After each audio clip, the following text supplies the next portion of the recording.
యమునా నది ఒకప్పుడు పవిత్రతకు ప్రతీక, కాని కాళీయుడు అనే భయంకరమైన విషసర్పం వచ్చాక ఆ జలాలు విషంగా మారిపోయాయి.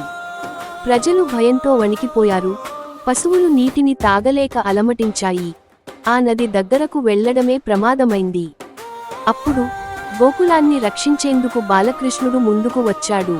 ఎవరూ ఊహించని ధైర్యంతో కృష్ణుడు యమునా నదిలోకి దూకాడు.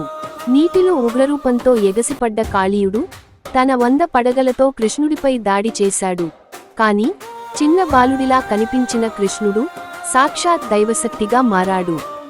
కాళీయుడితో భీకర యుద్ధం చేసి చివరికి అతని 100 పడగలపై అద్భుతమైన నాట్యం చేశాడు. ప్రతి అడుగుతో కాళీయుడి అహంకారం ఛిద్రమైంది. అతని విషశక్తి కరిగిపోయింది. చివరికి కాళీయుడు కృష్ణుని ఎదుట తలవంచాడు. అతని భార్యలు కృష్ణుణ్ణి ప్రార్థించాయి. అప్పుడు కరుణామూర్తి అయిన శ్రీకృష్ణుడు, ఈ యమునాను విడిచి వెళ్ళిపో, ఇకపై ఎవరికీ హాని చేయకు అని ఆదేశించాడు. కాళీయుడు అక్కడి నుంచి వెళ్ళిపోయాడు. యమున మళ్లీ పవిత్రంగా మారింది. ప్రజల ముఖాల్లో మళ్లీ ఆనందం వెలిగింది. ఇదే అధర్మంపై ధర్మం సాధించిన విజయం, భక్తులను కాపాడిన శ్రీకృష్ణుని కాళీయ మర్దనం.